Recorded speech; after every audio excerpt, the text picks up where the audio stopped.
ঈদের বাকি আর মাত্র কয়েকদিন। পরিবার পরিজন নিয়ে ঈদের খুশি ভাগাভাগি করে নিতে দেশে ফিরছেন কাতারের বাংলাদেশি প্রবাসীরা। টিকিটের জন্য প্রতিদিনই বাংলাদেশি ট্রাভেল ট্যুরিজমের প্রতিষ্ঠানগুলোতে ভিড় জমাচ্ছেন প্রবাসীরা। দীর্ঘ প্রতীক্ষার পর দেশে ফেরার টিকিট হাতে পেয়ে উচ্ছ্বাস প্রবাসীদের চোখে মুখে। সবাইকে নিয়ে, ফ্যামিলিকে নিয়ে ঈদের আনন্দ ভাগাভাগি করে শেয়ার করব।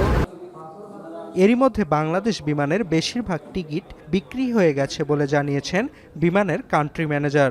যাত্রীদের ঈদ আনন্দকে বাড়িয়ে দিতে সর্বোচ্চ সেবা দেওয়ার প্রত্যাশা কর্তৃপক্ষের। প্রবাসীরা যেহেতু বিগত রোজার ঈদে যেতে পারেননি, ওনারা বেশ আগ্রহ ভরে যাচ্ছেন দেশে স্বজনদের সাথে ঈদ করার জন্য।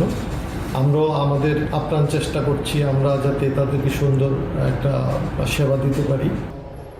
তবে চাপ বেশি থাকায় স্বাভাবিক সময়ের চেয়ে দ্বিগুণ দামের টিকিট কিনতে হচ্ছে যাত্রীদের। তবুও দীর্ঘদিন পর দেশে ফিরতে পেরে খুশি প্রবাসীরা।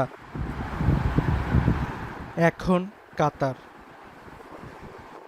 72 ঘন্টা ময়েশ্চার লক সমৃদ্ধ লিলি বডি ওয়াশ। শিয়া বাটারের গুডনেস স্কিন রিপেয়ার করে রাখে সফট ও গ্লোয়িং।